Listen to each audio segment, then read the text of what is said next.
वही देख के हैरान हो जाती हूँ, क्योंकि अभी तो नहीं जानती ना सबके बारे में, तो जो सर मुझे दिखाते हैं बताते हैं, बट वो मेरे लिए बहुत हैरत वाली बात होती है, हैरानकुन बात होती है।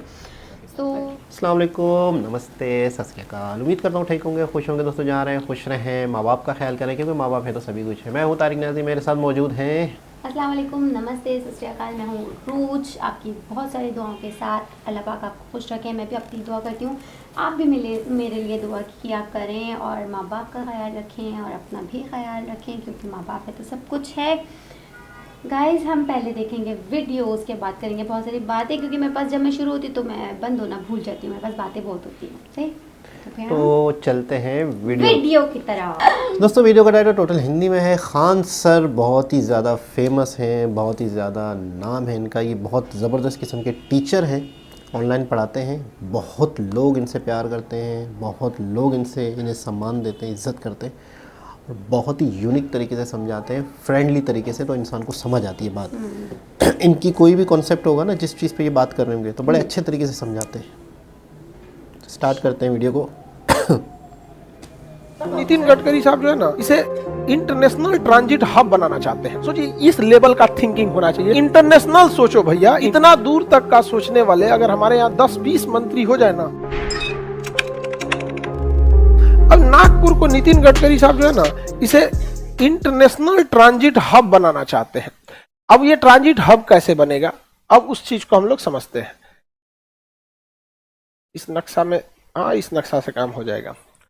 देखिए, जो एविएशन इंडस्ट्री होती है बाबू, इससे काम नहीं चलेगा।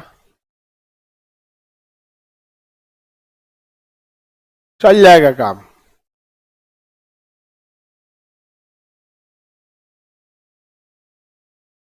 उससे अच्छा दुनिया का ही नक्शा ले लेते हैं, वर्ल्ड मैप। हाँ, लेकिन इसमें आप लोग को दिखेगा, दिख रहा है? हाँ, अब दिख रहा है?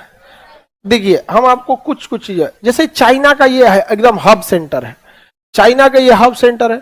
ये कोरिया का है, ये जापान है, ताइवान है, वियतनाम, मलेशिया, सिंगापुर, इंडोनेशिया, ये वाला एरिया साउथ एशिया है। यहां से जब हम शिपमेंट भेजते हैं कहां पे, यूरोप, अफ्रीका, तो यहां से ये लोग डायरेक्ट एयरपोर्ट से, फ्लाइट से जहाजें उड़ती हैं। हम पानी वाली जहाज की नहीं कर रहे, पानी वाली जहाज को रुकने की क्या जरूरत है? सोचो, तो एक के बार लोड करेगा 2 लाख लीटर फ्यूल एक के बार में। 2 लाख लीटर तो फूंक देगा एक दिन में। उसको बड़का इंजन ना होता है उसका, उसमें क्या चीज होता है, तो उसमें जगह की तो कमी होती नहीं है। इतना बड़ा एरिया टंकी बना देगा, जाओ। हवाई जहाज में मेन होता है, क्योंकि उसका अगर वेट ज्यादा रखिएगा तो फ्यूल कम करना पड़ेगा यहाँ पे। तो यहाँ से जो भी फ्लाइटें जाती थी, वो एक ही बार फ्यूल लेके, और इंडिया के इस एरिया से कोई जहाज नहीं जा सकती है, क्योंकि वहां तिब्बत का पहाड़ और हिमालय है। और हिमालय जो है ना, जब जहाज से उड़िएगा ना, तो हिमालय एकदम बराबरी तक में जाता है। 9 किलोमीटर की हाइट पे लगभग ये जहाजें भी उड़ती हैं सब, 9 से 10 किलोमीटर की हाइट पे, और 9 किलोमीटर, 9 साढ़े 9 हिमालय भी है यहाँ पे, तो बहुत का अंतर नहीं है। दूसरा क्या है कि इनकेस अगर कोई इमरजेंसी आता है, तो जहाज को फट से डाउन किया जाता है और लगभग 10,000 फीट पे लाया जाता है। कितने फीट पे लाया जाता है? 10,000। तो हिमालय से टकरा जाएगा, क्योंकि कोई दिक्कत होगा, 10,000 फीट पे सांस लेने में दिक्कत नहीं होता, तो उस एरिया में जहाज ही नहीं जा सकता है। कोई इमरजेंसी हो गया तो कुछ है ही नहीं यहाँ पे। अब जैसे पटना से दिल्ली जाना है, कोनो इमरजेंसी है, कोई दिक्कत नहीं, कि कोई खेत खलिहान है, कहीं उतार दो, तो अब अपने पहाड़वा पे कहाँ उतारेंगे? उतार देंगे उतना स्पीड में? खेत खलिहान में क्या होगा, मुंह हाथ फूटेगा। बीचों बीच गंगा नदी जाती है यूपी और बिहार के, और बीचों बीच ही फ्लाइट का रेशियो है यहाँ पे। लो भैया, गंगा के घाटे के किनारे उतार दो। घाट के किनारे तो भीड़ भाड़ नहीं है ना, रहता है जी, कोनो खोप ओप में लेके घुसा देगा जा।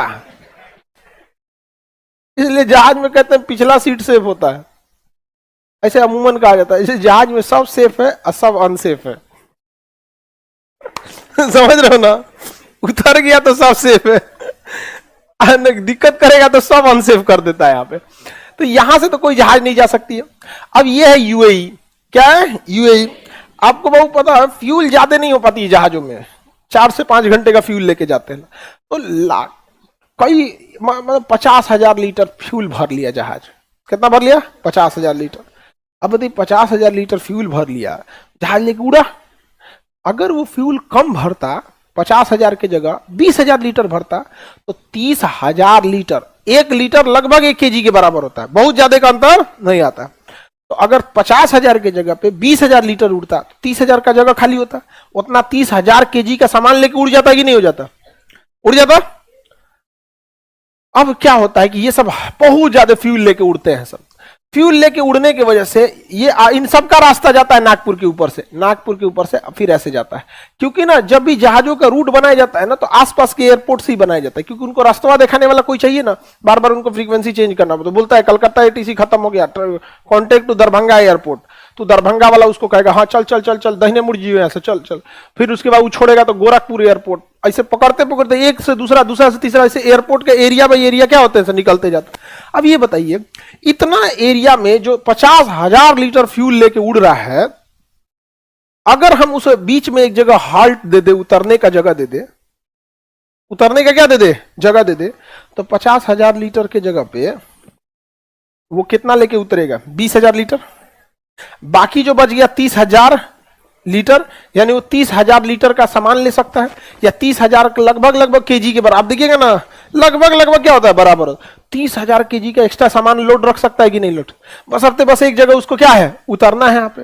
तो नितिन गडकरी साहब का कहना है कि जब भैया तुम इधर से जा रहे हो तो मुंबई एयरपोर्ट पे तो तुम भूल जाओ उतरना, इतना बिजी एयरपोर्ट है कि परेशान हो जाओगे वहां पे, तुमको संटिंग में डाल देगा, जैसे ट्रेन में मालगाड़ी को डाल दिया जाता है, तुमको डाल देगा संटिंग में। तुम नागपुर पे ट्रांजिट हब बना दो। फ्यूल काहे लेके उड़ रहा है, उतना फ्यूल काहे लेके उड़ रहा है? फ्यूल को कम करो, उतना सामान भर लो। फ्यूलवा जराओगे कौन सा, तुमको फ्यूल तुम एक बार में भरो चाहे 2 बार में भरो, उतना ही जलना है। बेटर है कि तुम ज्यादा सामान लेके उड़ो, उतर जाओ कहां पे, नागपुर में, और फिर यहां रिफ्यूलिंग करा लो। खाना पीना कुछ खाना है तो उतर के खा लो, समझ में आ गया कि नहीं गया? अब फिर नागपुर से उड़ान भरो और कहां उतरो, दुबई। नागपुर से कहां उतरो, दुबई। दुबई के बाद इन लोग का इस्तांबुल आता है, अगला कहां आता है, इस्तांबुल। इस्तांबुल के बाद ये लोग जाते हैं फ्रैंकफर्ट या फिर पेरिस, क्योंकि यूरोप में ना यहाँ 4-5 को बड़े बड़े शहर एक ही पास है। तो अभी क्या है, इंटरनेशनल ट्रांजिट हब बनने की ओर जा रहा है कौन, नागपुर। और नितिन गडकरी साहब जो है वो परिवहन मंत्रालय उन्हीं के पास में है यहाँ पे, हालांकि वायु परिवहन उनके पास नहीं है, लेकिन बहुत विजनरी इंसान है। अगर वो सोच लिए तो सोचिए, इस लेवल का थिंकिंग होना चाहिए हमारे पॉलिटिशियंस में। कोई इंटरनेशनल सोचो भैया, इंटरनेशनल। वो नागपुर के रहने वाले बार बार देखते थे बड़की बड़की जहाज जा रही है जी इधर से, उतार एकरा, हाँ उतार।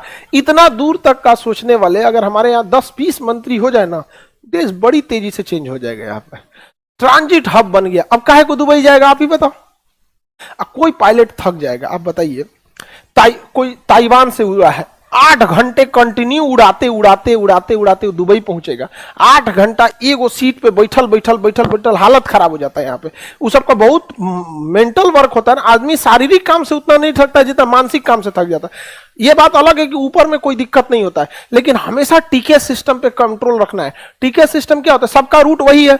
अगर कोई जहाज आपसे 40 किलोमीटर दूर पे है ना, 20 किलोमीटर की दूरी पे, लड़ेगा नहीं, लेकिन टिक टिक टिक टिक बोलने लगेगा, ट्रैफिक ट्रैफिक बोलने लगेगा। अरे भैया ध्यान दो, ट्रैफिक। क्योंकि आपको लग रहा है ना आप सीधे जा रहे हैं, वो बैला किधर जा रहा है आपको क्या पता। कई बार एक्सीडेंट अपने वजह से नहीं होता है, दूसरा का ले आके ठोक देता है। तो कंटिन्यूअस 8 घंटा आपको लगता है कोई बैठ रहेगा, तो बेटर है कि तुम 4 घंटा उड़ाओ, उतर जा नागपुर को। उसका फटीक भी नहीं होगा, टेंशन भी नहीं खत्म होगा, थोड़ा सा रेस्ट भी ले लेगा, उतरने के बाद हाथ पर सीधा कर लेगा। जब तक फ्यूल भराएगा 10 मिनट 15 मिनट आधा घंटा का टाइम लगता है।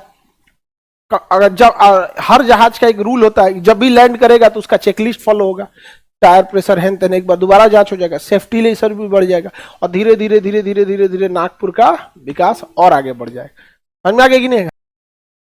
जी जनाब, ये थे खान सर, पटना से हैं, बिहार से हैं, बहुत अच्छे टीचर हैं। पूरा इंडिया इनकी रिस्पेक्ट, पूरा इंडिया इनकी रिस्पेक्ट करता है।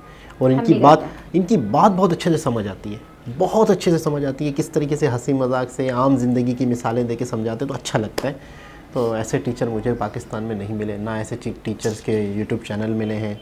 मैं तो बहुत अंतर देखता हूँ, जब मैं यहाँ की चीज़ें भी देखता हूँ, वहाँ की भी देखता हूँ, तो बहुत फ़र्क महसूस करता हूँ। दूसरा ये बता रहे थे कि नितिन गडकरी जी ने ये आइडिया दिया या ये विजनरी सोच रखी कि यहाँ से जहाज़ उतर जा रहे हैं तो ज़्यादा फ्यूल ना डलवाएं, आधा फ्यूल डलवाएं, आधा हमसे डलवा लें। तो कितना बेनिफिट होगा उस शहर को, कितना बेनिफिट होगा, कितना ज़्यादा प्रॉफिट होगा। तो क्या कहती हैं इस सोच के बारे में? नितिन गडकरी जी के बारे में भी आपको नहीं पता, आप उनकी बातें या उनकी अभी स्पीच सुनेंगे तो हैरान हो जाएंगे। आप एक एक जो न्यू वीडियो दिखाते हैं, मैं तो वही देख के हैरान हो जाती हूँ, क्योंकि अभी तो नहीं जानती ना सबके बारे में। तो जो सर मुझे दिखाते हैं, बताते हैं, बट वो मेरे लिए बहुत हैरत वाली बात होती है, हैरानकुन बात होती है। तो बहुत अच्छा था। इनकी सोच कैसी लगी आपको? इनकी सोच बहुत ज़बरदस्त थी कि यार एक तरह से आपका मतलब टाइम भी बच रहा है। आप जो ये कमर अकड़ा के 8 घंटे तक बैठे हुए हैं कि आपको रेस्ट करने का मौका मिल जाएगा, कुछ खाने का मौका मिल जाएगा। मतलब थोड़ा सा उतर जाएं, थोड़ा सा चल फिर लें, उसके बाद जब तक वो फ्यूल डलेगा उसके अंदर, फिर आप देन दोबारा से अपना जहाज स्टार्ट कर सकते हैं। और इसके अलावा जो फ्यूल है, फ्यूल के बदले आपका सामान भी आ जाएगा, लोगों की परेशानी भी कम ये हो होता है जाएगी। आपका कंट्री किस जगह पे है, इस चीज़ का फ़ायदा उठाना, आपके कंट्री के अंदर क्या है उस चीज़ से फ़ायदा उठाना। बिल्कुल बिल्कुल तो ये एक सोच होनी चाहिए इंसान को, बिजनेस की, कारोबारी सोच, कामयाबी की सोच। बहुत अच्छी सोच है। चलें गाइस, दोबारा किसी और वीडियो के साथ आपसे मुलाकात होगी, जब तक के लिए अल्लाह हाफ़िज़।